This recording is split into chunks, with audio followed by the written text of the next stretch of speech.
me interrumpan, me preguntan a través del micrófono, ¿de acuerdo? Y discutimos todo lo que se vaya generando a medida de la clase, así no avanzan sin tener las cosas, las bases o los conocimientos sólidos. Bien. Comenzamos entonces. La clase de hoy va a hablar un poquitito de las generalidades de diabetes tipo 2, perdón, de la diabetes y del diagnóstico en general de la patología diabética. Y vamos a hablar un poquito de fisiopatología de la diabetes tipo 2 en su digamos, relación con la insulinoresistencia. Es la actividad que estuvimos viendo en la clase anterior. La regulación de la glucemia, ustedes tienen que conocer las hormonas involucradas y tenemos que pensar que el único componente hipoglucemiante de este cuadro, de este conjunto hormonal, es la insulina, ¿sí? Tenemos un principio hipoglucemiante y varias hormonas hiperglucemiantes. Esto se debe fundamentalmente al hecho de que la hipoglucemia es una situación grave, amenazante, y por eso probablemente se hayan desarrollado tantos principios destinados a elevar la glucemia. Tengo el celular en sonido, lo voy a poner en modo silencio. Bien. Entonces tenemos un principio hipoglucemiante, la insulina, y varias hormonas hiperglucemiantes, y esto tiene que ver fundamentalmente con el riesgo que representa la hipoglucemia y por eso tantos mecanismos destinados a compensarla. Pero bueno, el hecho es que la insulina, entonces, como única hormona hipoglucemiante, cuando se ve afectada su acción o su secreción, se va a producir un aumento de la glucemia, que es lo que cuando alcanza determinados valores conocemos como diabetes mellitus. Dentro del metabolismo de los hidratos de carbono y de los lípidos y de las proteínas, la insulina juega un papel muy importante porque en el periodo postprandial se va a secretar y va a hacer que los hidratos de carbono o que los nutrientes en general vayan a alojarse, digamos, o a ser incorporados en los distintos tejidos, tejido adiposo, en hígado, en músculo, y de esta manera entonces, cuando llegan los hidratos de carbono al intestino, se produce la absorción, la elevación de la glucosa plasmática, la secreción de insulina y la reducción de los niveles de glucagón, y esa insulina ejerce un efecto anabólico, entonces incrementando la captación de glucosa a nivel hepático, donde se deposita como glucógeno, o puede ir a formar triglicéridos, ácidos grasos y triglicéridos, a nivel del tejido adiposo, donde también se puede almacenar en forma mínima como glucógeno y sobre todo como ácidos grasos y triglicéridos, y a nivel muscular, donde se va a incorporar como glucógeno. En el periodo interprandial, durante el ayuno, va a crecer la secreción de glucagón, y a medida que dure el ayuno puede aumentar también la secreción de hormona de crecimiento y cortisol. Y esto va a llevar a la ruptura de los depósitos, tanto lipídicos como de glucógeno, y esto va a contribuir obviamente al aporte de combustibles para que los tejidos los utilicen. Eventualmente, si el ayuno se prolonga, vamos a tener también ruptura de proteínas, cuyos aminoácidos también van a contribuir a la nutrición de los distintos tejidos, generalmente por su conversión en glucosa, pero también en cuerpos cetónicos. No nos tenemos que olvidar que ayuno va acompañado a nivel hepático de la formación de cuerpos cetónicos a partir de ácidos grasos libres o de aminoácidos cetogénicos, y que esto es una manera de brindar combustible alternativo, sobre todo al sistema nervioso central, que no puede recibir ácidos grasos libres porque no atraviesan la barrera hematoencefálica con facilidad. Bueno, hecha esta pequeña presentación sobre las acciones de la insulina, sobre los mecanismos de regulación de la glucemia en el ayuno y durante la fase postprandial. Vamos a ver que la regulación de la glucemia se hace a través de dos hormonas fundamentalmente, o sea, hay un interjuego permanente de insulina y glucagón, y que el sitio de acción de estas hormonas es fundamentalmente el hígado, el músculo y el tejido adiposo. Y la insulina lo que va a hacer es estimular, entonces, a nivel muscular y del tejido adiposo la captación de glucosa, y a nivel del hígado va a inhibir la producción de glucosa, o sea, la glucogenólisis y la gluconeogénesis. De esta manera, entonces, cuando actúa la insulina, el hígado produce menos glucosa, libera menos glucosa a la sangre, y el músculo y el tejido adiposo captan ávidamente glucosa y la metabolizan. Entonces, con este círculo cerrado, regulado por la glucemia, va a estar funcionando permanentemente. Entonces, cuando aumenta la glucemia, se secreta insulina, el hígado deja de producir glucosa, músculo y grasa captan glucosa y la glucemia baja. Viceversa, cuando la glucemia baja, se libera glucagón, el hígado produce glucosa y esta producción de glucosa va a elevar la glucemia. El glucagón tiene efectos muy leves, no produce demasiados efectos a nivel periférico, y por supuesto sabemos que el almacenamiento de glucosa en el músculo pertenece al músculo, no lo presta y se queda ahí para ser utilizado durante el ejercicio. Durante el ejercicio, precisamente, se va a producir una ruptura de este círculo, de este mecanismo homeostático, glucemia, secreción de insulina de glucagón. ¿Por qué? Porque va a intervenir el sistema nervioso simpático y, por su cuenta, entonces, el sistema nervioso simpático, destinado, con un efecto destinado a proveer, entonces, energía al músculo que está realizando actividad física, va a disminuir la secreción de insulina actuando a nivel pancreático, va a aumentar la secreción de glucagón. También a nivel hepático, el simpático actúa directamente aumentando la producción de glucosa. Entonces, la conjunción de reducción de la secreción de insulina, aumento de glucagón y efecto directo del simpático a través de sus terminales nerviosas o de las catecolaminas circulantes, aumenta la producción de glucosa. Y esto lleva a que la glucemia se mantenga estable a pesar de que en el músculo hay una captación de glucosa incrementada. O sea, en el ejercicio físico lo que vamos a tener es una adaptación a ese mayor consumo de glucosa dado entonces por el simpático, que pone en marcha mecanismos hormonales y nerviosos destinados a aumentar, entre otras cosas, la producción hepática de glucosa. La concentración plasmática de glucosa se mide en ayunas, y tiene que haber un ayuno de por lo menos 8 horas, y lo que estamos mostrando acá es la evolución de las glucemias en ayunas a lo largo de 30 años aproximadamente. Y esto está mostrando cómo en la abscisa tenemos la glucemia, la prevalencia de diabetes en el 80 y los niveles de la prevalencia de diabetes en 2010. O sea, 30 años de evolución hicieron que en vez de estar los puntos agrupados, si las dos prevalencias fueran iguales, tendrían que estar todos los puntos agrupados a lo largo de esta línea.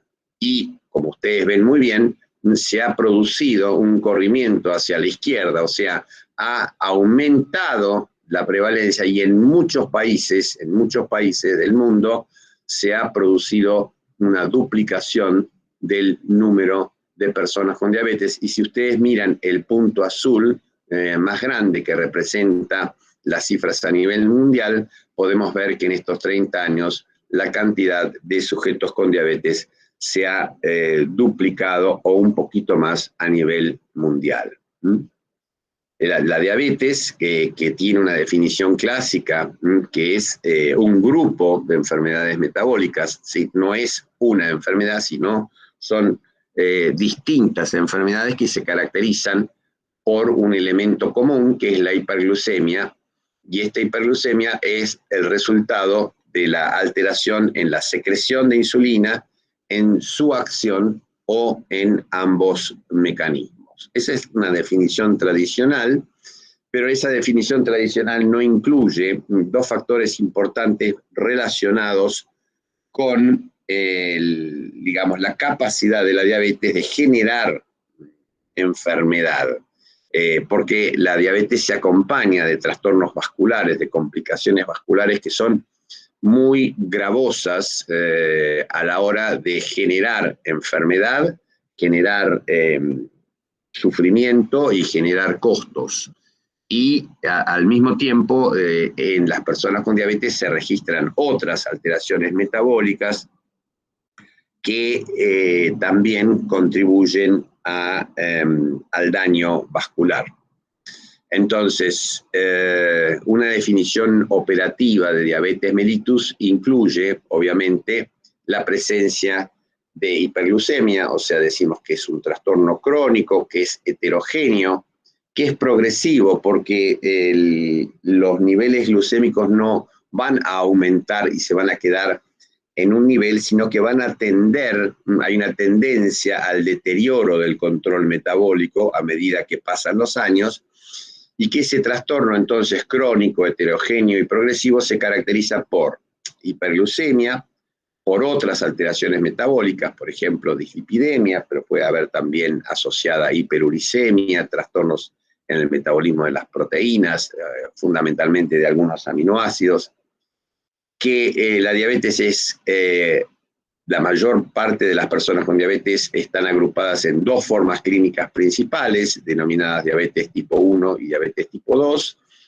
que tiene una prevalencia elevada, que alcanza al 10% de la población adulta a nivel mundial, y que se acompaña de complicaciones vasculares que afectan la retina, afectan los glomérulos o los riñones, afectan los nervios periféricos, el sistema nervioso central, y producen entonces complicaciones muy gravosas o deleterias. Vamos a hablar un poquitito del diagnóstico de diabetes y cómo precisamente es la hiperglucemia lo que caracteriza a este trastorno. El diagnóstico se basa en la medición de la glucemia plasmática en ayunas, como ya dijimos, por lo menos un ayuno de 8 horas,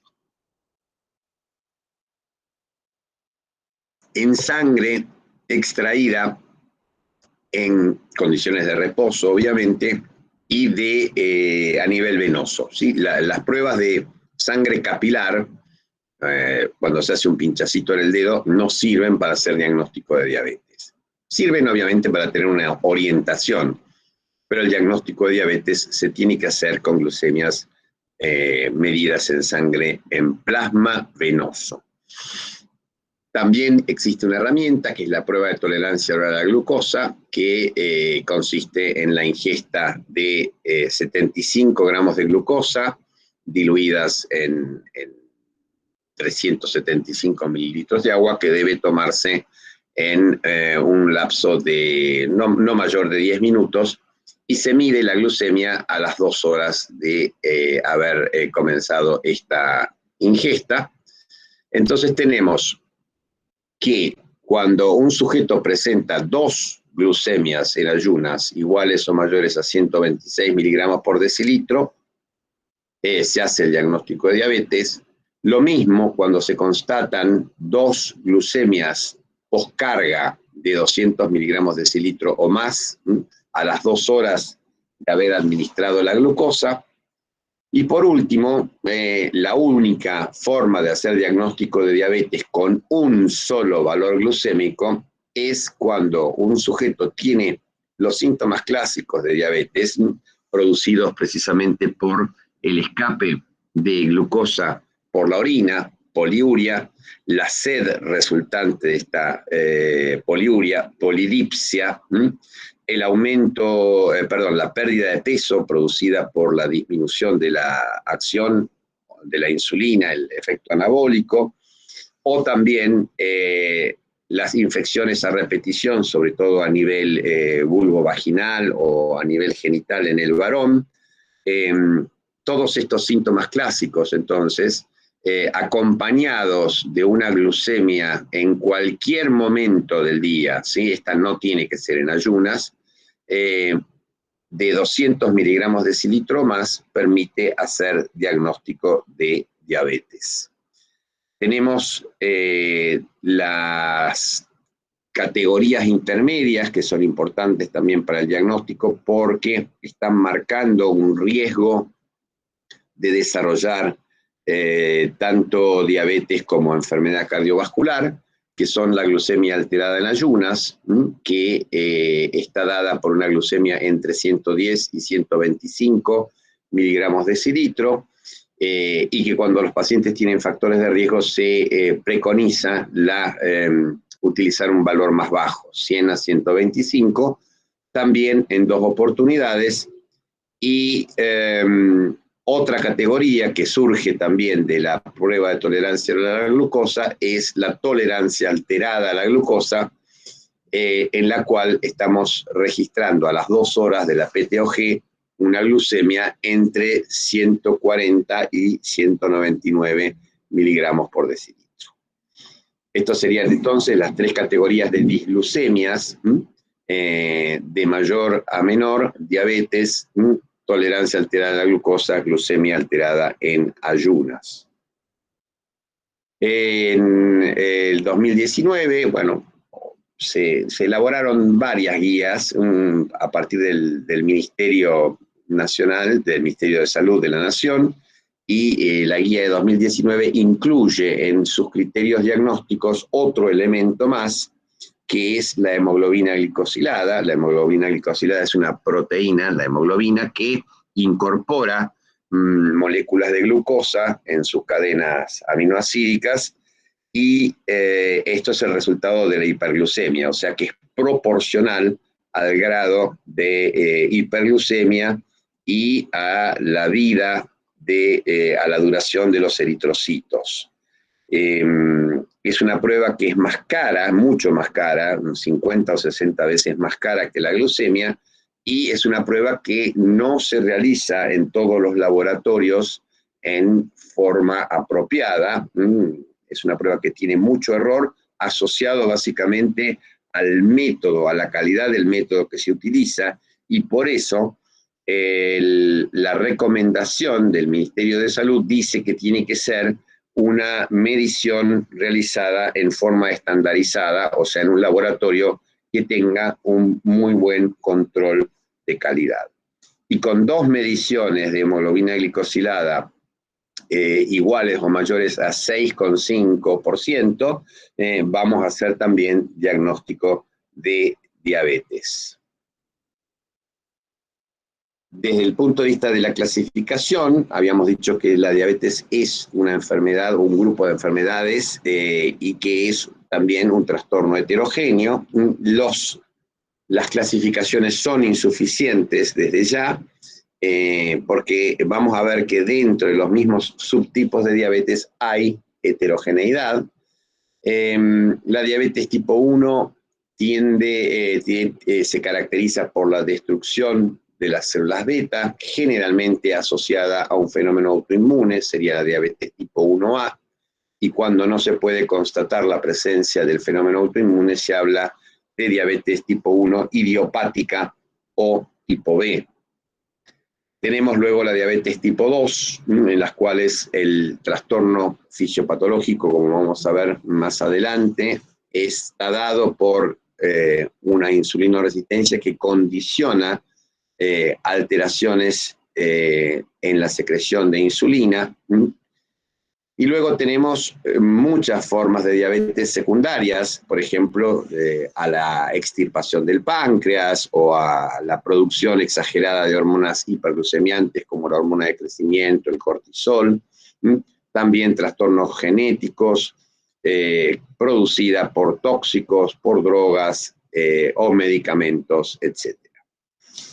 Y por último, tenemos un tipo de diabetes que no reconoce acá esta clasificación, la última parte de la clasificación no es etiológica, sino que está asociada a un momento vital que es el embarazo. Y se habla entonces de la diabetes gestacional cuando la hiperglucemia se detecta durante el embarazo, independientemente de los factores etiológicos. Vamos a hablar entonces en especial hoy de la diabetes tipo 2 y algunas características. Entonces, etiología multifactorial, combinación de factores genéticos y ambientales. Hay heterogeneidad, tanto genética como fenotípica. ¿Qué quiere decir esto? Que vamos a tener personas con diabetes tipo 2 en general, mayormente con sobrepeso u obesidad, pero también vamos a tener personas con diabetes tipo 2 delgadas, vamos a tener fenotipos distintos en cuanto a la rapidez con la cual progresa la enfermedad y se hace necesario incrementar el tratamiento, etcétera. Y por supuesto hay una gran variabilidad genética porque es una enfermedad cuyo trastorno genético es de mecanismo poligénico. Hay en la etiopatogenia entonces una disminución de la acción de la insulina combinada con alteraciones en su secreción. Está formando parte del síndrome metabólico asociada a hipertensión arterial y a dislipidemia. Tiene un periodo variable de hiperglucemia sintomática y esto lleva a que muchas veces encontremos personas con complicaciones vasculares ya en el momento del diagnóstico porque tuvieron periodos de hiperglucemia prolongada, asintomática o pausisintomática, o sea, con pocos síntomas.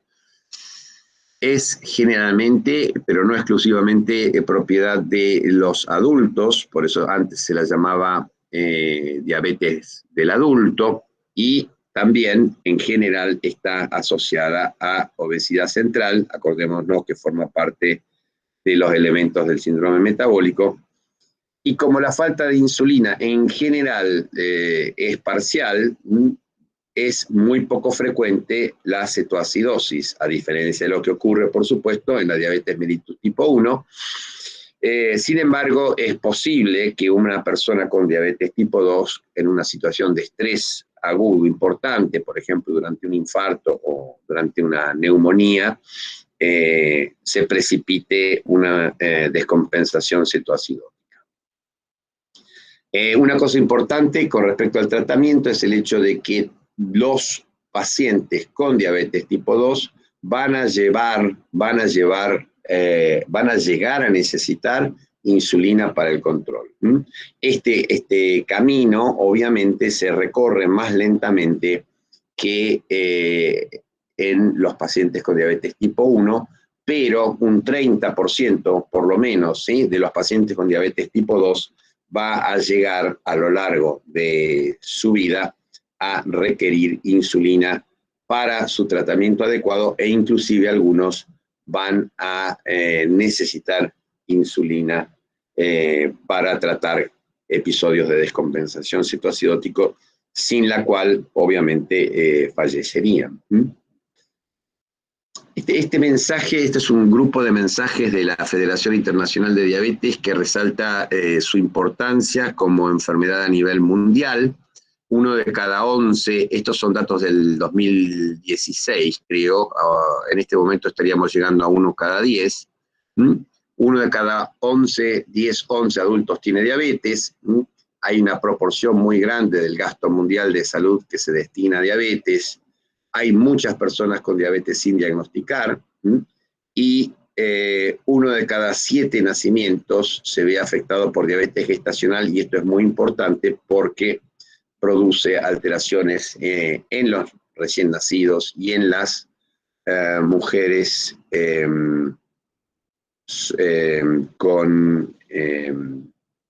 en las mujeres, en las embarazadas, se producen alteraciones muy importantes. Y otro hecho, desde el punto de vista, casi 600.000 niños tienen diabetes tipo 1 y hay 5 millones de muertes anuales por diabetes. Y desde el punto de vista de la distribución en los distintos países, es muy importante señalar que 3/4 partes de las personas con diabetes viven en países de ingresos medianos o bajos, y esto condiciona la forma en la cual se hace el diagnóstico y el tratamiento, ¿sí? Porque uno puede leer cosas muy sofisticadas con respecto al diagnóstico de la diabetes o a herramientas terapéuticas, pero tenemos que recordar que estos elementos diagnósticos y terapéuticos los tenemos que implementar en el medio en el cual nos encontramos y darle mucho peso, mucha importancia al tratamiento y la detección de la diabetes en el primer nivel de atención, siempre dentro de estrategias de atención primaria de la salud, y también al hecho de que este costo importante digamos, para la salud se podría ver muy mitigado con campañas de prevención que son sumamente efectivas, ¿sí? Así que esto es una cosa a tener en cuenta. Bueno, se prevé que esta cifra actual de 400, casi 500 millones de personas con diabetes se va a incrementar para el 2045 en un 50% a nivel mundial, y en nuestro continente también va a ser un poco superior. El número de personas con diabetes es de 32 millones, va a llegar casi a 50 millones en el 2045. Estas son las cifras que registra la Encuesta Nacional de Factores de Riesgo, que se viene realizando regularmente cada 4 años aproximadamente en nuestro país. Y fíjense ustedes esta tendencia que muestra un incremento muy claro de los valores de casi un 50% el incremento entre 2005 y 2018. Y este incremento está muy ligado, como ya estuvimos hablando, a la insulinoresistencia que se asocia a la obesidad. Y la obesidad, fíjense ustedes cómo crecieron las cifras de sobrepeso y obesidad en nuestro país en este mismo periodo, medido a través de la misma herramienta, la Encuesta Nacional de Factores de Riesgo, donde teníamos aproximadamente un 50% de las personas con sobrepeso u obesidad en el 2005, y ahora tenemos prácticamente un 62% en esta condición. Esto nos tiene que poner, por un lado, alerta, sin caer en el pesimismo, pero nos tiene que llevar a buscar todas las medidas que se puedan implementar para prevenir este aumento de la epidemia de obesidad y las consecuencias sobre metabólicas, sobre el aparato cardiovascular, etc.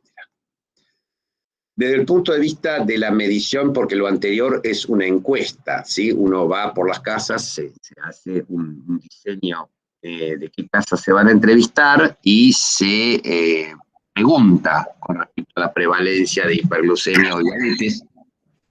En el caso de la medición precisa de la prevalencia, hay que hacer diagnóstico a través de la glucemia, y esto, por ejemplo, se hizo a mediados de la década pasada en Corrientes, en Gobernador Virasoro. Fíjense ustedes que acá la prevalencia está alrededor de un 8% y hay una prevalencia elevada también de obesidad, de hipertensión arterial y de dislipoproteinemia. Pero estos datos yo los quiero traer porque a través del diagnóstico mediante las glucemias se encontró que de ese 8% aproximadamente de personas con diabetes, un tercio, o sea, 1 de cada 3 personas a las cuales se le diagnosticó diabetes o se le encontró diabetes a lo largo de esta evaluación, no sabían que tenía diabetes. O sea, había un 32% de sujetos con diabetes no diagnosticados y obviamente estos sujetos no están recibiendo tratamiento, están hiperglucémicos. Y hay una clara relación entre la hiperglucemia y la generación de daño a nivel de retina, a nivel de riñón, a nivel de los nervios, y este gráfico, que es el resultado del análisis de un estudio realizado en los 80 y los 90 del siglo pasado, que se llama el estudio del control de la diabetes y de las complicaciones, o DCCT.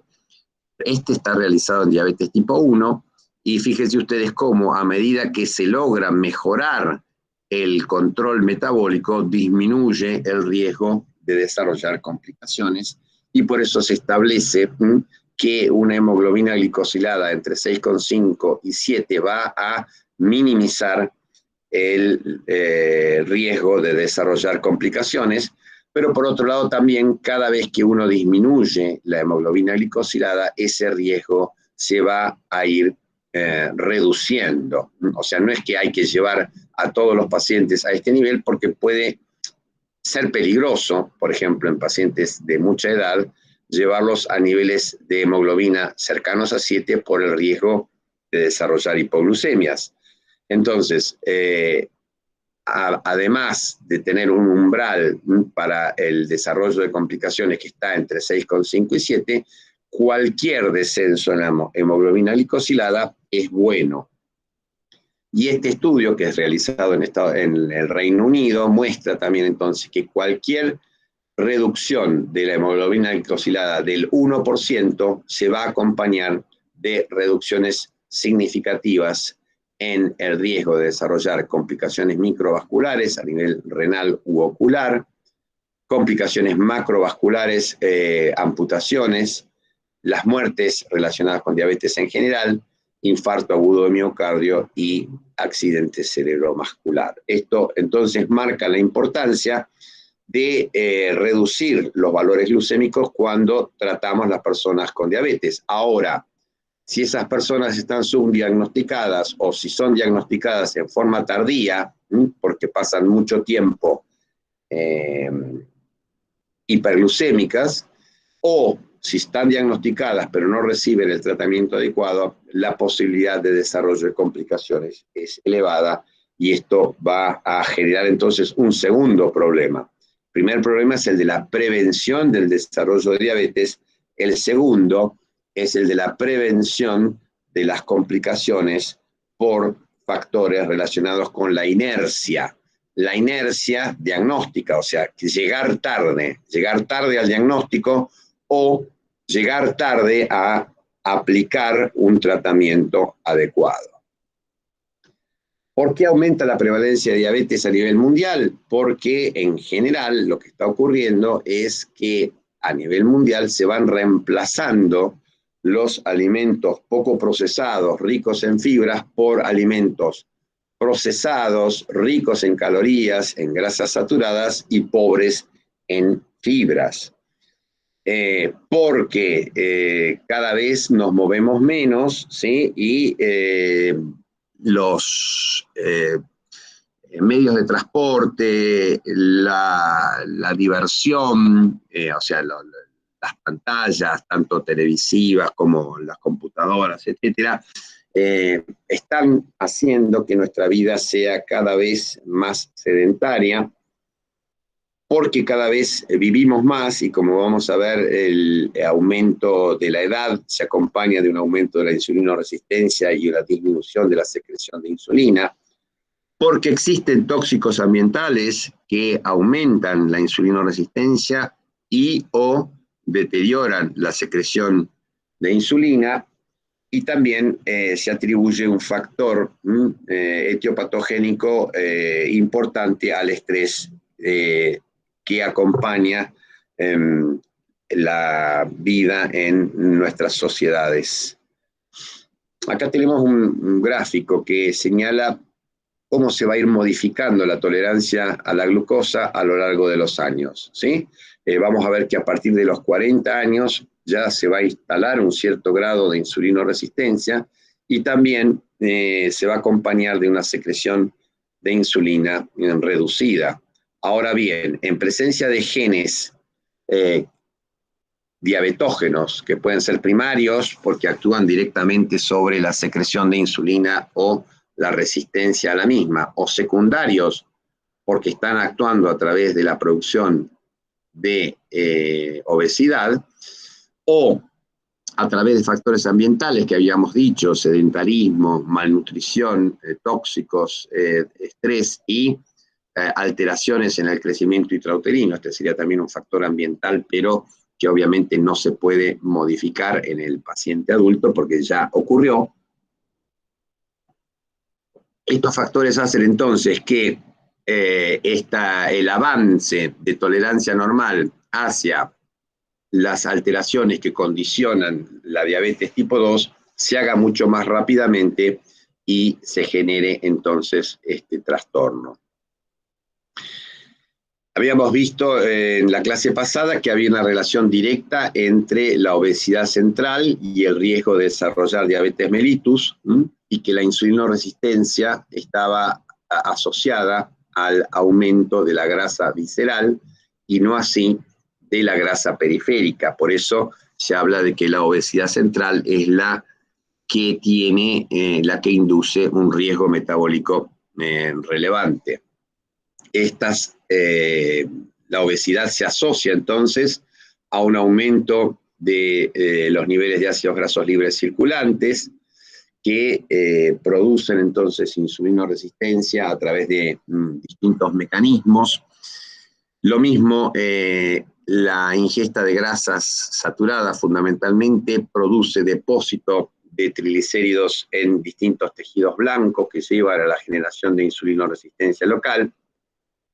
El aumento del tamaño y del número de las células adiposas hace que se secreten en exceso señales parácrinas o endócrinas como TNF-alfa, resistina y otras proteínas, por ejemplo, relacionadas con el sistema renina-angiotensina, que inducen inflamación crónica e insulinoresistencia. Y la última teoría que vincula estos dos elementos es que ambos son de alguna manera catapultados o desencadenados por el aumento de señales hormonales como por ejemplo la hipercortisolemia que acompaña al estrés. Bueno, todas estas teorías no son, como dijimos, contrapuestas, no están contrapuestas, sino que son sinérgicas y ocurren probablemente al mismo tiempo. Este es un gráfico clásico en el cual se está relacionando los factores causales con los elementos clínicos y los elementos etiopatogénicos. Básicamente, antes del diagnóstico de la diabetes, ocurre un periodo donde los factores etiopatogénicos, obesidad, sedentarismo, y combinados con el trasfondo genético, generan un aumento de la resistencia a la insulina, que inicialmente va a ser compensado por el aumento paralelo de la secreción de insulina. Ahora bien, a partir de cierto punto, y por las razones que vamos a ver después, esa secreción de insulina decae y se comienza a producir una elevación de la glucemia. Primero, de la glucemia postprandial, y luego de la glucemia en ayunas. Y es en este momento, ya sea a partir de la glucemia postprandial, que sería un elemento diagnóstico más preciso o más sensible que la glucemia en ayunas, pero obviamente un poco más costoso, si no le haríamos pruebas de tolerancia a todas las personas y esto obviamente no se realiza. La gran mayoría de los diagnósticos de diabetes se hace en base a la glucemia en ayunas. Pero con cualquiera de los dos elementos se hace el diagnóstico y a partir del diagnóstico se va a instalar el tratamiento. Y lo que vamos a ver que durante el tratamiento la insulinoresistencia va a mantenerse, pero se va a agregar un factor de deterioro de la glucemia, que es la caída de la secreción de insulina. Y esta caída de la secreción de insulina condiciona entonces esa progresión de la alteración metabólica que hace que las personas con diabetes tipo 2 requieran un tratamiento muy dinámico que esté siempre siguiendo las necesidades de esta caída de la secreción de insulina y que llevan, como dijimos, en un 30% de los casos, a que cuando la secreción de insulina está muy reducida, estos sujetos necesiten insulinoterapia exógena. Entonces, de los factores que concurren a la producción de insulinoresistencia, ¿sí? Factores genéticos, factores ambientales relacionados con el estilo de vida, la obesidad, factores tóxicos ambientales o trastornos en el crecimiento en la vida intrauterina, resulta la producción de insulinoresistencia que genera entonces daño de las células beta a través de mecanismos de sobrecarga y de otros elementos que vamos a ver después. Y entonces, en relación con, de vuelta, la genética y con la edad, sobre todo, vamos a tener que el páncreas va a poder realizar una compensación de la insulinoresistencia, ¿sí? Entonces, en individuos con determinados factores genéticos y en presencia de determinados también factores nutricionales y tóxicos ambientales, puede ser que se conserve la secreción de insulina y que se compense la insulinoresistencia, con lo cual va a haber una situación de insulinoresistencia compensada por el hiperinsulinismo y aterosclerosis, o sea, alteraciones macrovasculares, y también por la presencia entonces de niveles aumentados de ácidos grasos libres circulantes, la generación de hígado graso, depósito de graso a nivel cardíaco, renal, etcétera, y daño de estos tejidos blancos por el exceso de ácidos grasos libres circulantes. En cambio, si el páncreas no puede compensar esa insulinoresistencia, en el momento en que se agota la secreción de insulina, se va a agregar a las alteraciones anteriores la alteración microvascular que es característica de la diabetes tipo 2.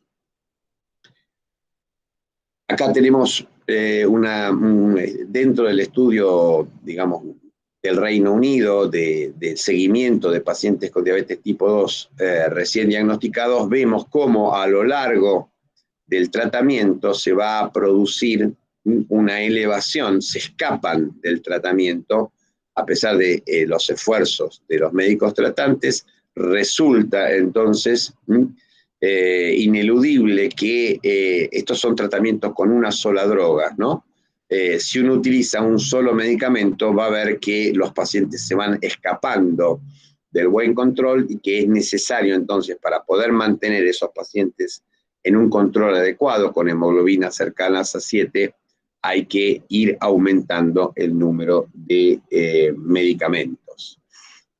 Y este deterioro, entonces, del grado de control se asocia a una caída de la secreción de las células beta. El trastorno secretor afecta fundamentalmente en una fase inicial la dinámica de secreción de insulina. Acá vemos que en sujetos normales, en sujetos sanos, la secreción de insulina tiene un primer pico que está dado por los gránulos secretorios que se secretan en primer lugar porque están más cercanos a la membrana de las células beta cuando llega el estímulo glucémico, y luego cuando a medida que ese estímulo glucémico perdura, se produce una segunda fase de secreción por la llegada de los gránulos que están más distantes y por el comienzo del estímulo de la síntesis de insulina. Ahora bien, en las personas con tolerancia alterada y con diabetes tipo 2, vamos a ver que se va a ir perdiendo. Fíjense, esta sería la respuesta al estímulo glucémico en sujetos metabólicamente sanos o con tolerancia normal a la glucosa, estos en sujetos con tolerancia alterada, y en las personas con diabetes en rojo prácticamente ese primer pico secretorio de insulina está ausente. Y este primer pico, como muestra este gráfico, es muy importante para poder controlar la hiperglucemia postprandial. ¿Sí? Acá tenemos graficada la amplitud o la altura del primer pico, y acá tenemos graficada la respuesta a las 2 horas de una prueba de sobrecarga oral a la glucosa.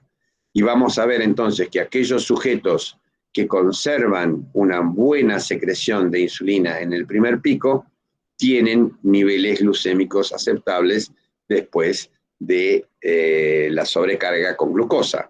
Pero a medida que se va deteriorando ese primer pico, se va a ir produciendo entonces una elevación de la glucosa postprandial. Y lo mismo se puede ver la evolución en el tiempo, aquí ya midiendo toda la secreción de insulina, en sujetos entonces con tolerancia normal. Tenemos esta excursión glucémica después de una prueba de tolerancia oral.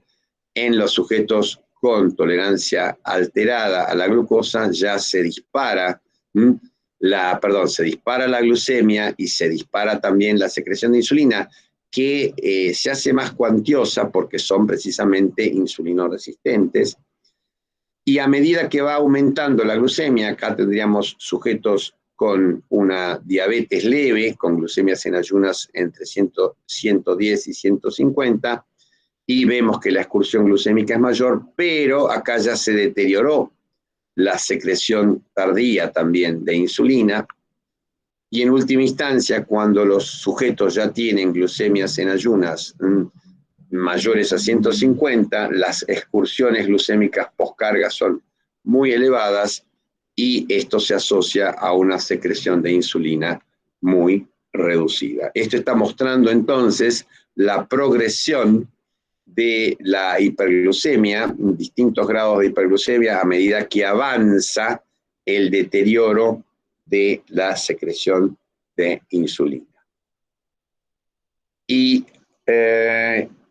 el deterioro, la caída de la secreción de insulina se asocia a una pérdida, a una disminución del número de células beta, y esta disminución se puede constatar tanto en los sujetos con glucemia alterada en ayunas o con diabetes tipo 2, obviamente es mayor en este último caso.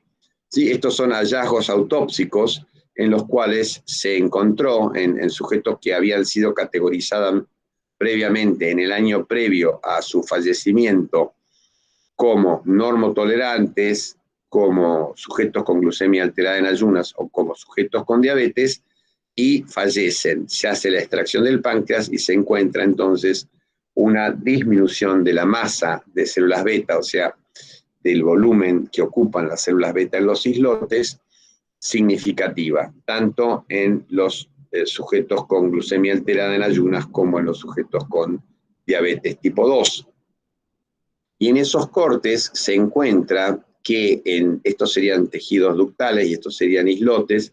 Acá tendríamos una cantidad importante de células productoras de insulina en los ductos. Si quiere decir que hay entonces una capacidad de generar células productoras de insulina a partir de células exócrinas, lo que está hablando entonces de que existen una plasticidad que permite de alguna manera compensar la necesidad de contar con nuevas células de insulina. Pero si ustedes ven acá, la tasa de duplicación o de aumento del número de las células es superada por un aumento significativo de la cantidad de células beta que mueren. Acá la tasa de apoptosis está claramente incrementada y esto es lo que lleva a la disminución de la masa de células beta. Profe, Sí. ¿te puedo hacer una consulta? Por supuesto. Hay una compañera que puso en los mensajes y ahí preguntaba por qué la diabetes tipo 1, los linfocitos T generan la destrucción de las células beta.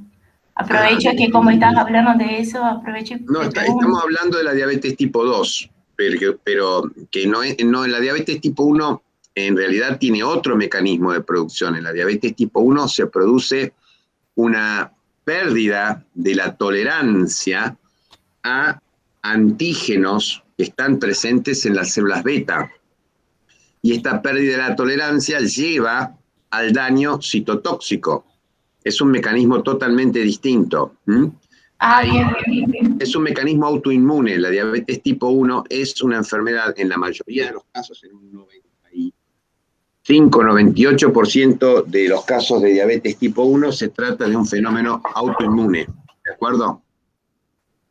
Sí, perfecto. Gracias. Bien.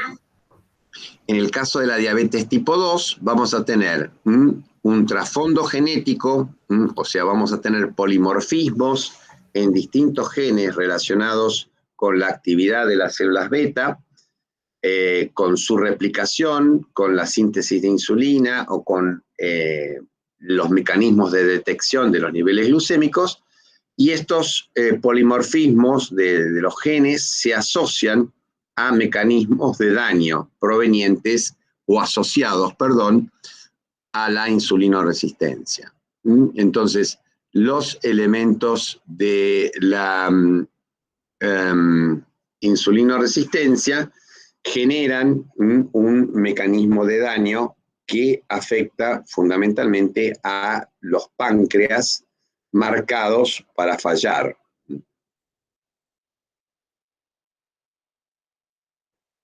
Como ven aquí entonces, la glucosa aumentada, aunque sea en forma leve durante la insulinoresistencia, sabemos que no hay una hiperglucemia clara, pero hay un cierto grado de hiperglucemia, sobre todo postprandial, más el aumento crónico de ácidos grasos libres, generan los fenómenos de glucotoxicidad y lipotoxicidad respectivamente. Y esto se acompaña de un aumento del estrés oxidativo, porque le estamos ofreciendo a las células mucha más cantidad de material oxidable, hay un exceso de energía que se aprueba, que se genera a través de la oxidación de estos combustibles en las mitocondrias y la producción de radicales libres de oxígeno. Y este estrés oxidativo está claramente relacionado con la disminución de las células beta. El otro elemento que genera apoptosis y muerte de células beta es el exceso de trabajo cuando uno tiene que producir muchas proteínas, como por ejemplo la insulina o otras proteínas relacionadas con la función insular.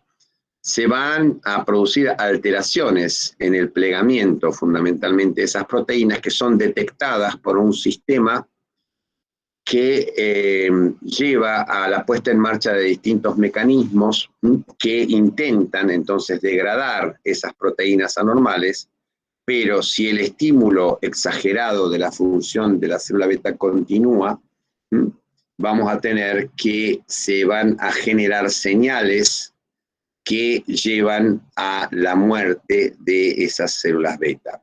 Y este fenómeno entonces es uno de los que precipita la apoptosis de las células beta cuando hay un exceso entonces de estímulo por parte de los niveles glucémicos o de ácidos grasos libres. Y el otro mecanismo que interviene fundamentalmente es el aumento de los niveles de calcio. Ustedes saben que la secreción de insulina es precipitada por incremento de los niveles de calcio intracelulares, y los niveles de calcio intracelulares van a generar la puesta en marcha de mecanismos de apoptosis a través de distintas vías relacionadas fundamentalmente con la producción de caspasas. Y para ir terminando entonces, vamos a hablar de que el estado de insulinoresistencia genera un aumento de la oferta de energía a las células. Este aumento de la oferta de energía va a producir estrés celular, ya sea de tipo oxidativo o por aumento de la actividad del retículo endoplásmico, y esto pone en marcha mecanismos homeostáticos, que son la inhibición de la proteína quinasa activada por AMP, que esto es una proteína que regula los niveles energéticos de la célula, o factores de crecimiento como la quinasa Jun o la activación de vías de inflamación crónica, como las vías mediadas por la proteína quinasa activada por mitógenos o la vía de IKKB. Y por último también, dentro de esos mecanismos homeostáticos se produce la formación de lípidos complejos, como ceramidas, que se depositan en las células, o también azúcares aminados. Todos estos mecanismos llevan a la generación de insulinoresistencia, y esa insulinoresistencia en realidad está destinada a frenar el aumento en el ingreso de energía a la célula, para frenar este estrés celular que provoca el exceso de llegada de glucosa y de ácidos grasos libres. Esto es muy importante porque en realidad la insulinoresistencia es un mecanismo de adaptación al exceso de nutrientes y que lleva al depósito de lípidos, por ejemplo, o en distintos órganos, y esto ocurre porque nosotros tenemos en nuestro pasado lejano un estilo de vida que está dado por el hecho de que se ingiere alimentos en forma esporádica. O sea, nosotros hemos crecido como seres humanos en una situación en que la provisión de alimentos no era algo que estaba garantizado todos los días, sino que el hombre del Paleolítico tenía que salir a cazar, a buscar elementos, y pasaba varias semanas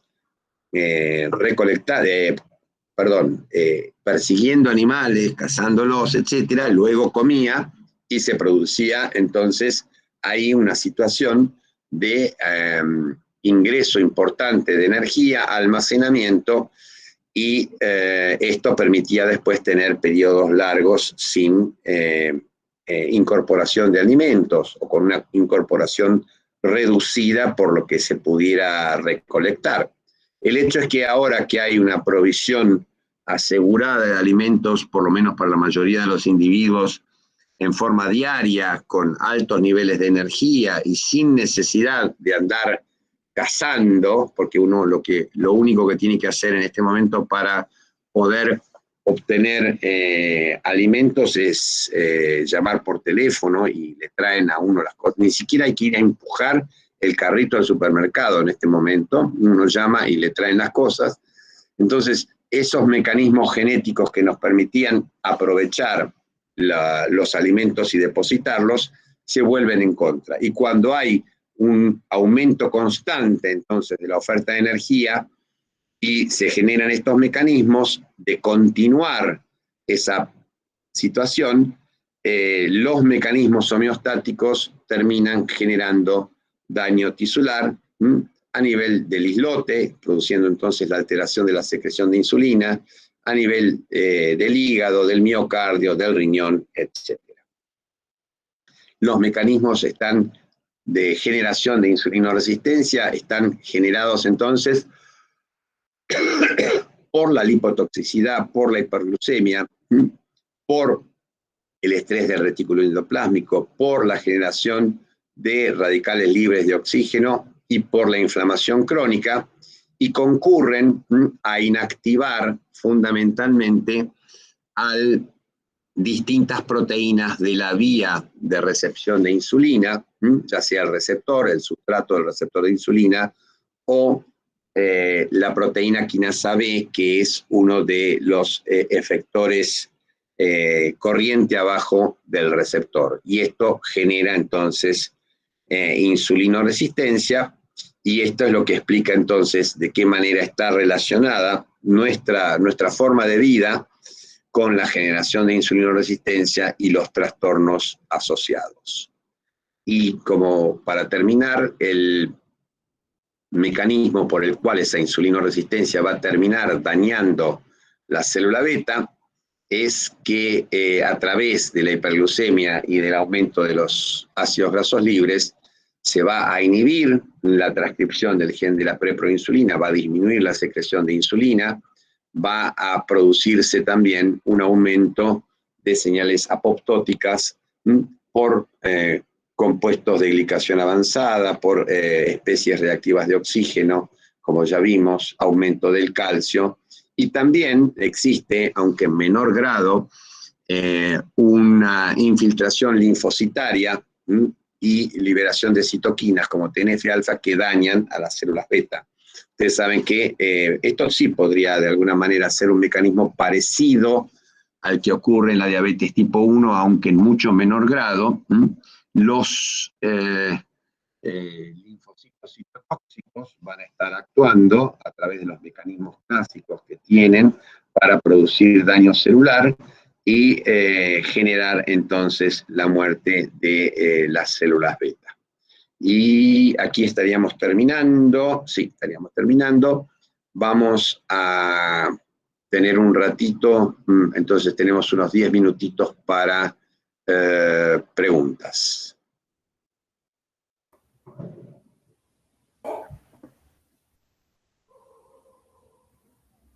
Yo tengo una pregunta. Sí, Carola. Los síntomas clásicos de la diabetes, polifagia, poliuria, polidipsia, pérdida de peso, ¿son más característicos de la tipo 1? Son más abruptos, o sea, son característicos de una descompensación, y la descompensación obviamente es mucho más importante y se produce más rápidamente en la diabetes tipo 1.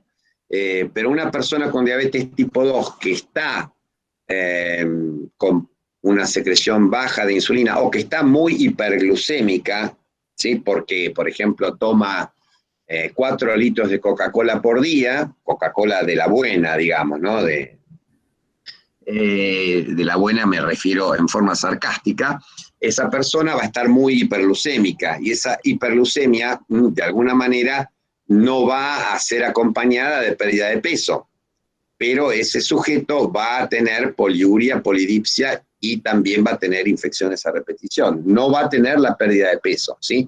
La pérdida de peso es característica de el momento en que está faltando insulina, está faltando el efecto anabólico de la insulina.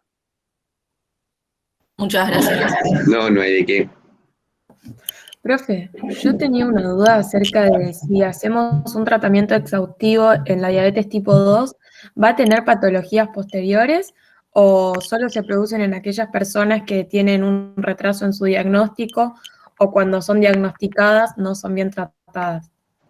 Bueno, sería muy optimista decir que si nosotros tratamos a todos los pacientes con diabetes tipo 1 o tipo 2 en forma adecuada, no se van a producir complicaciones porque esto, en realidad, la dependencia de la generación de complicaciones de los niveles glucémicos es solo uno de los elementos. También hay, en el caso de las complicaciones, también hay factores genéticos, o sea, hay individuos que son más susceptibles a la hiperglucemia porque tienen factores genéticos. Entonces, por más que uno corrija la hiperglucemia, o no va a lograr los mismos efectos que en otros individuos que tienen otro trasfondo genético.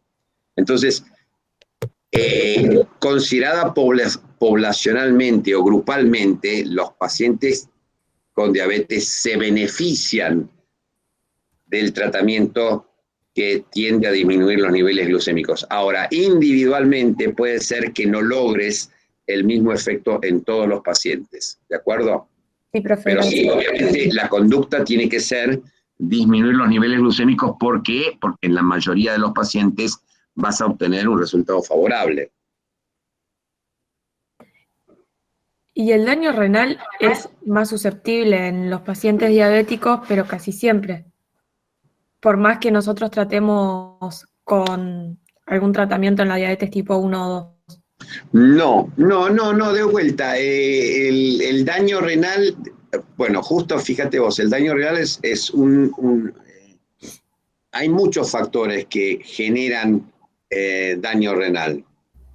Por ejemplo,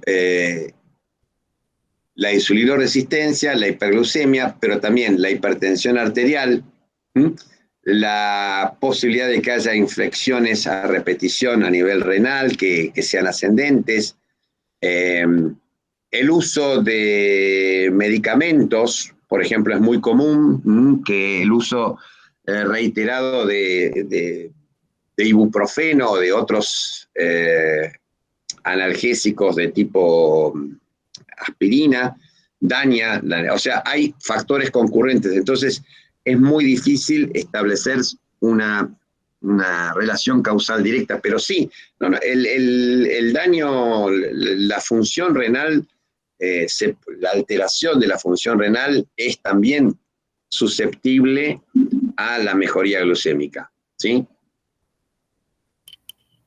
Gracias, profe.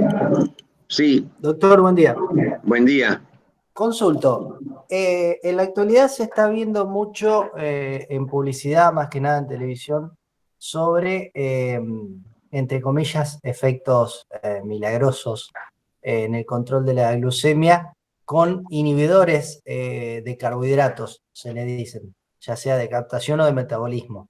¿Qué opina de esto? ¿Es dinero mal gastado o tiene alguna utilidad realmente? No sé de qué tipo es un tratamiento farmacológico, porque inhibidores de carbohidratos no pertenece a ningún tipo de los grupos de drogas aceptadas para el tratamiento de la diabetes, así que no sé a qué te referís. Bien, se lo ha visto bastante en publicidades, digamos, donde dicen que hay mejora de la calidad de vida en pacientes con problemas en el control de la glucemia. Bueno, pero no sé, me cuesta contestarte, Jan, porque no sé a qué tipo de sustancia estás haciendo referencia, ¿de acuerdo? Entonces, hay muchos tratamientos alternativos para la hiperglucemia de distinto tipo, hay fitoterapia, o sea, hay el té de pezuña de vaca baja la glucemia, ¿sí? O sea, existe la posibilidad de disminuir la absorción de glucosa, por ejemplo, a través del uso de salvado, de avena sobre todo, pero todos estos mecanismos no están cuantificados, así que si vos me dijeras de qué sustancia se trata, podríamos hacer algún tipo de especulación sobre si son útiles o no. Perfecto, no recuerdo la marca. Claro, probablemente haya algún tipo de interés económico detrás de este tipo de cosas y ahí hay que empezar a sospechar, aunque obviamente también los laboratorios que fabrican los medicamentos tradicionales para el tratamiento de la diabetes tienen intereses económicos, ¿no? Pero hay una diferencia y está en que el efecto terapéutico de los medicamentos clásicos para el tratamiento de la diabetes está demostrado en estudios clínicos que se realizan en forma más o menos objetiva antes de que esos medicamentos sean introducidos al mercado, ¿no? Perfecto, muchas gracias. Creo que perdón, profesor, hay uno muy promocionado que es el Satial. De hecho, se hacen publicaciones en televisivas y demás, se lo promociona mucho. Ahí estaba yo googleando la droga y habla faciolamina estandarizada, Faciolus vulgaris. Ese es el componente. Calculo que debe hacer referencia a ese producto. No sé, no lo conozco. No, la verdad, no, bueno, no miro mucho televisión, pero supongo que debe ser si es Faciolus es un poroto. Faciolus es un tipo de poroto y obviamente en las cáscaras, o sea, si vos incorporás fibras y ese tipo de cosas, vas a tener ciertas ventajas asociadas al consumo de fibra, ¿de acuerdo? Pero... para el examen esta pregunta. No vemos ¿Cómo? tratamiento. No te escucho, perdón, no te entendí. Que nosotros no vemos tratamientos, así que no sé si es relevante. Me parece que es una curiosidad. Es una curiosidad nomás que tienen algunos compañeros. Entiendo, sí. Pero después nos enojamos si nos preguntan cosas de más en el examen. Sí, es cierto, en este momento... Perdón, pero yo voy a abandonar la clase. Muchas gracias, estuvo súper interesante. No tenés que abandonarla. ¿Tenés alguna pregunta que te parezca más apropiada? Podés hacerla. No, me pareció muy interesante las preguntas anteriores que hicieron mis compañeros. Bien. Muchas gracias. Chao, hasta luego. Profe, buen día. Yo tengo una pregunta más interesante. Está hablando de los temas de la semiología, un poco de los motivos de consulta de pacientes como que están deportando con diabetes. Yo escuché en otra clase que uno de los profesores decía que el principal era que la hiperglucemia se daba directamente en las células que tienen, o sea, que no necesitan tanto de receptores de insulina para su acción, como por ejemplo las neuronas, ¿no? Entonces, como el paso de la glucosa a ese nivel puede dañar más a las células neuronales porque carecen de la necesidad del efecto de la insulina. Y puede ser que por ahí arrancan las polineuropatías y también, no sé, el tema de la retina, que son acompañadas de pacientes diabéticos. Bueno, por ahí estaríamos en otro capítulo que es el tema de la fisiopatología de las complicaciones. Sí, obviamente, bueno, todos los tejidos tienen transportadores de glucosa de tipo GLUT1 prácticamente, con lo cual la hiperglucemia puede afectar a todos los tejidos, pero la hiperglucemia crónica va a generar en las células, por ejemplo, las células nerviosas, aumento nuevamente de lo que estuvimos hablando, aumento de las especies reactivas de oxígeno, aumento de la formación de compuestos de glicación avanzada, va a generar estrés del retículo endoplásmico, va a generar glucosaminas, va a generar el aumento de la metabolización de la glucosa a través de la vía del sorbitol, lo que se denomina la vía de los polioles, y todos estos mecanismos producen distinto tipo de daño por ejemplo, en las células nerviosas, en las células de la retina, etcétera, ¿de acuerdo?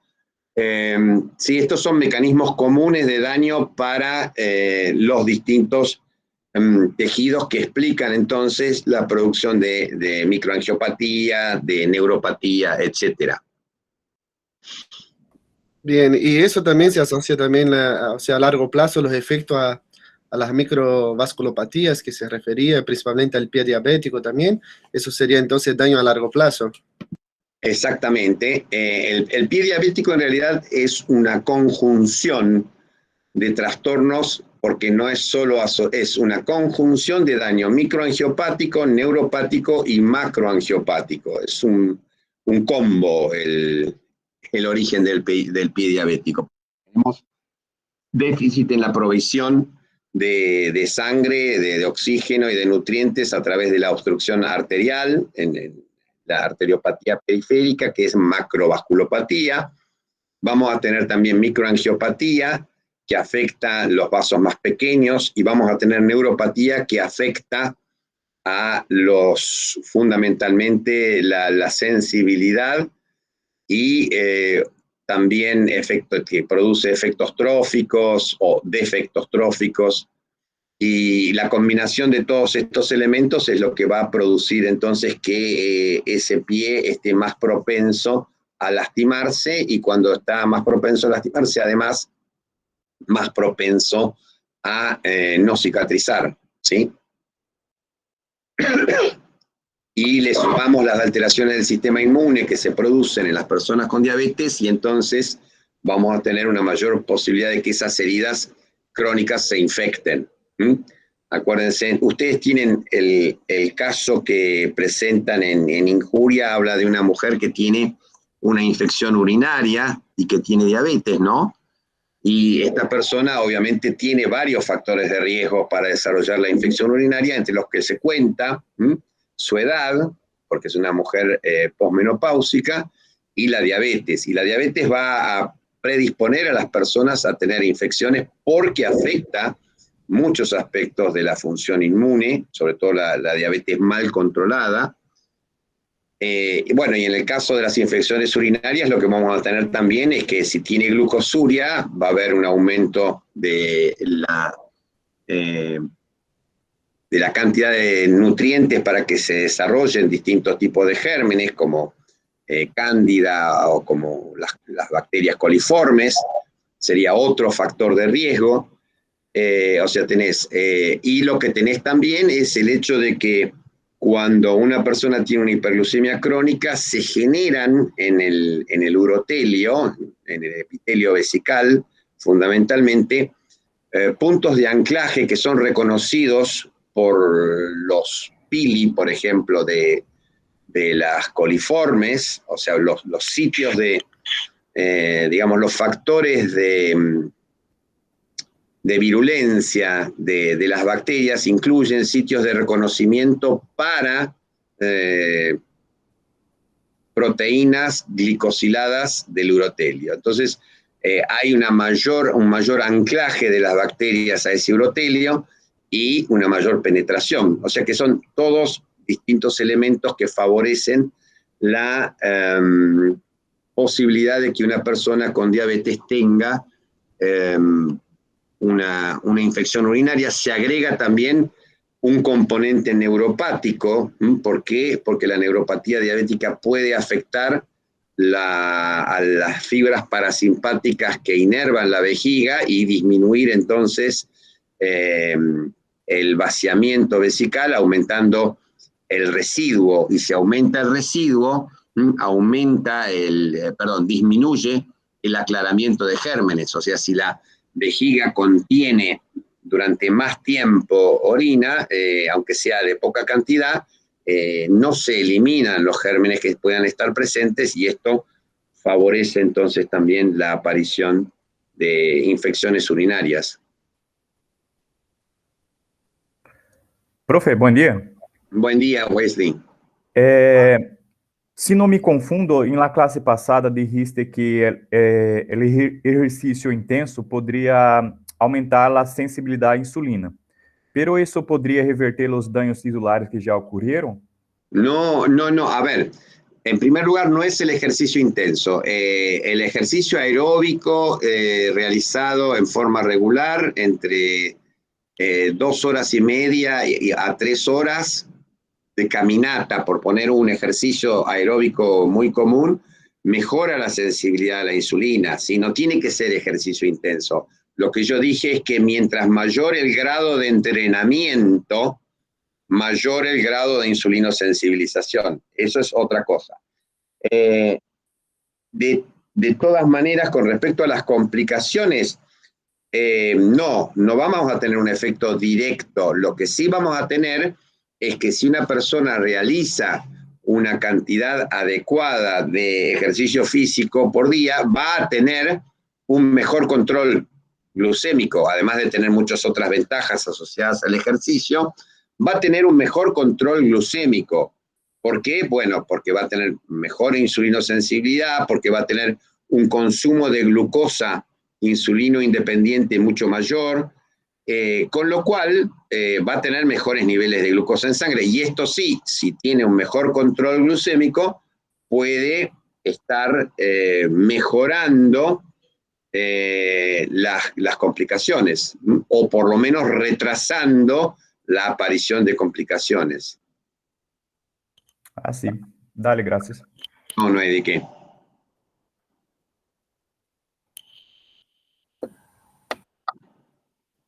Profe, a mí me Sí, quedó una Lola. duda.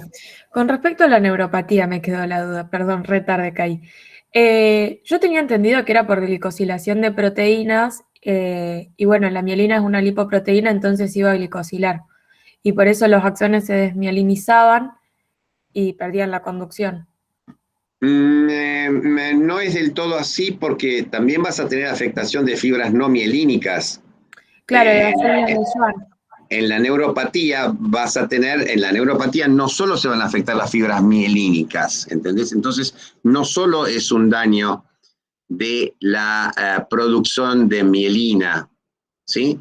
El daño que se produce a nivel neuronal es multifactorial, y básicamente involucra también los mismos mecanismos que estuvimos viendo. O sea, a nivel nervioso va a haber un exceso de radicales libres de oxígeno, va a haber formación de compuestos de glicación avanzada que actúan como desencadenadores de las señales proinflamatorias que ya conoces, porque los compuestos de glicación avanzada son detectados por los receptores que ustedes conocen con el nombre de PRRs, ¿sí? Los que están asociados a los PAMPs y a los DAMPs, y estos compuestos de glicación avanzada se comportan como si fueran un PAMP, y van a poner en marcha la vía, entonces, de la NF-κB,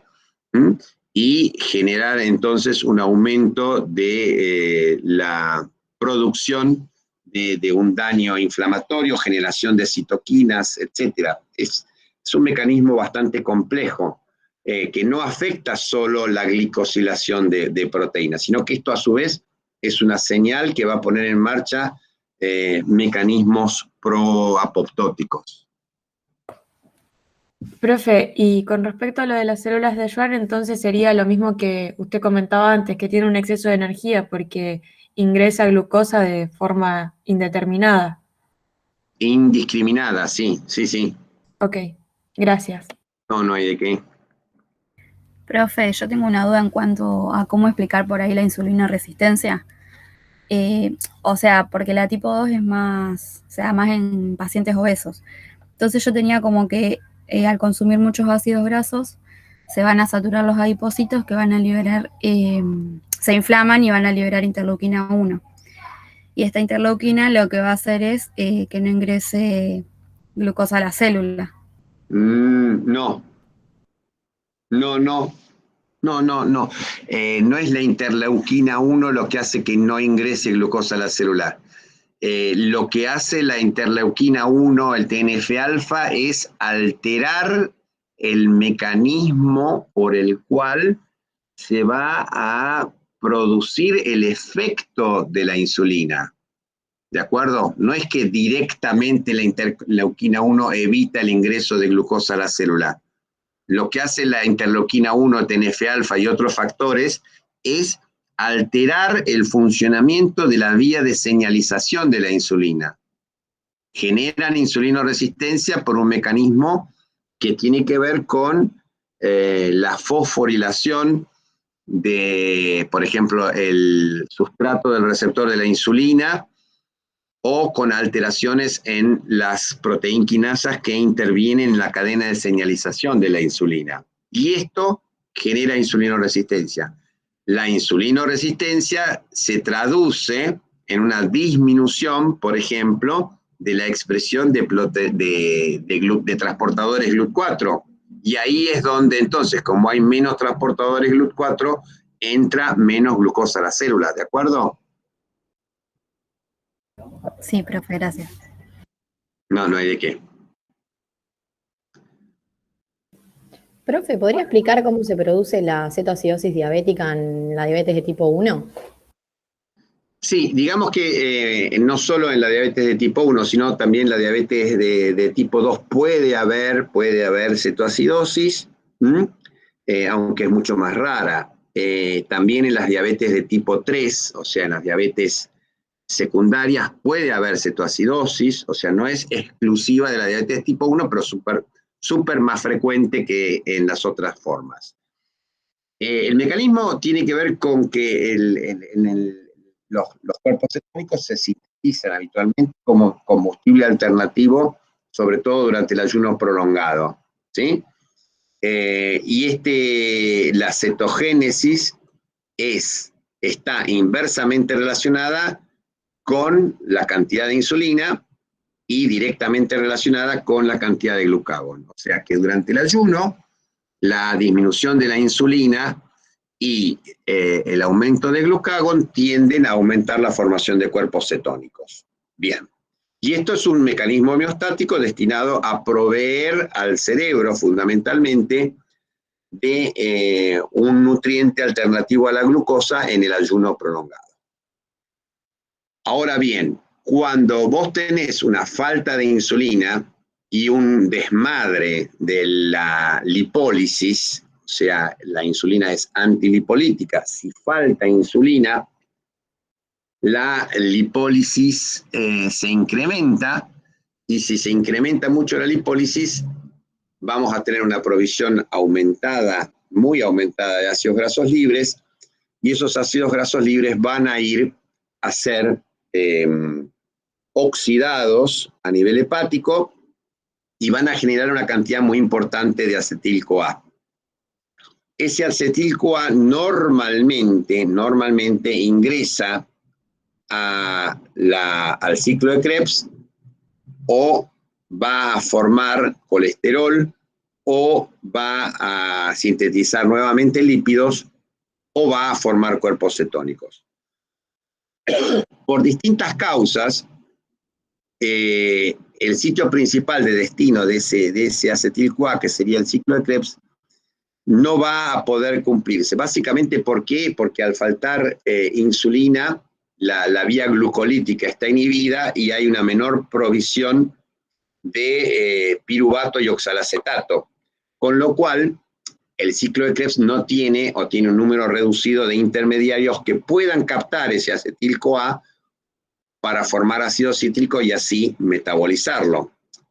Con lo cual vas a tener entonces un exceso de acetil-CoA. Y ese acetil-CoA al único lugar que va a poder ir, porque la célula está en un estado catabólico y no va a poder formar nuevos ácidos grasos libres ni colesterol, va a ser a la síntesis de cuerpos cetónicos.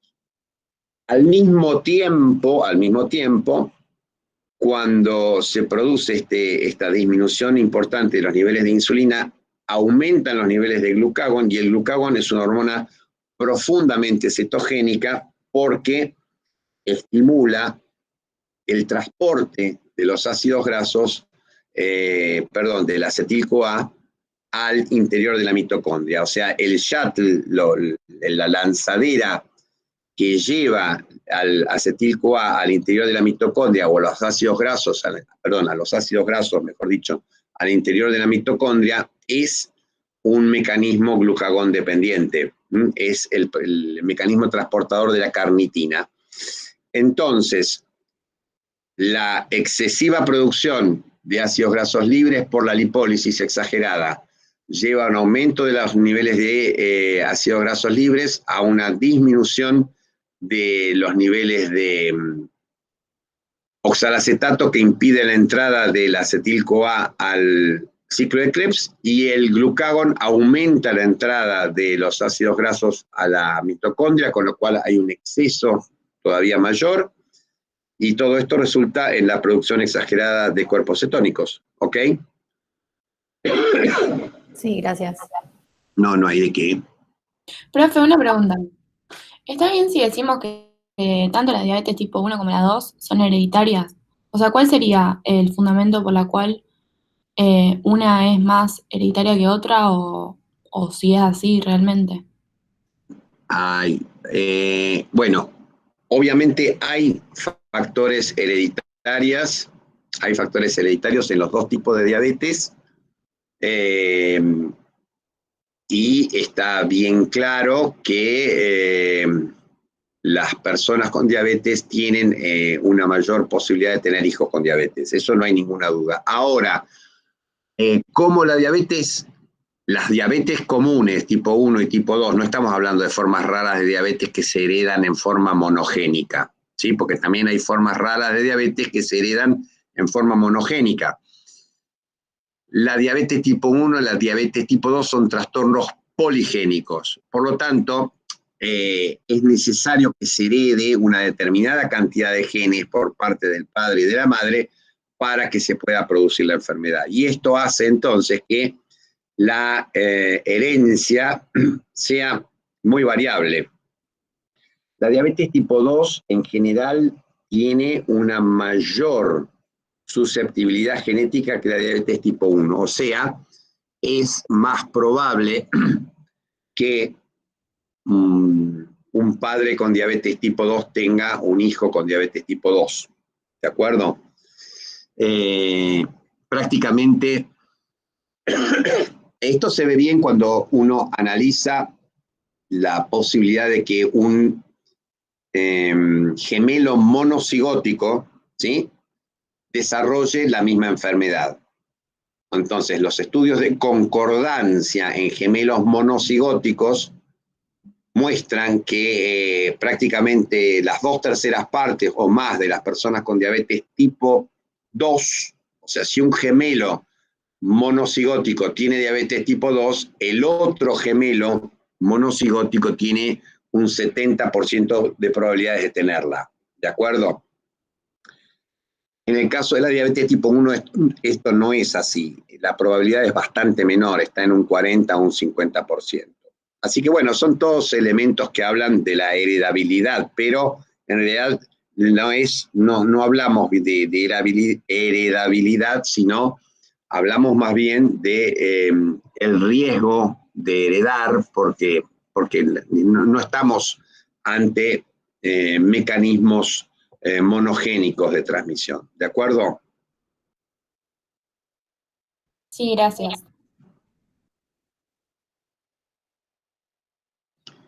Gente, me parece que son las 10:15 y tenemos que hacer otras cosas. Había otra clase me parece, para injuria que iba a dar Dorita Prada, alrededor de las 10. Así que vamos a ir terminando. Si tienen alguna otra pregunta, yo tengo 2 minutos más, podemos resolverla, y si no... una pregunta bien rápida antes de terminar. Sí. Cuando hablamos de hipertensión, también hablamos de factores de riesgo modificables y no modificables.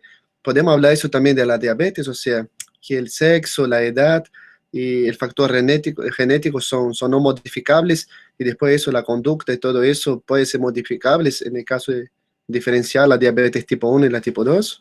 Bueno, el sexo, en realidad el sexo, yo no sé si es el sexo, pero en hipertensión o en enfermedad cardiovascular hablamos de que el varón tiene un riesgo mayor. En realidad el riesgo está asociado no al sexo, sino a las hormonas, ¿sí? O sea que en realidad habría que reactualizar ese concepto en presencia de los transgéneros, por ejemplo, ¿sí? O sea, si un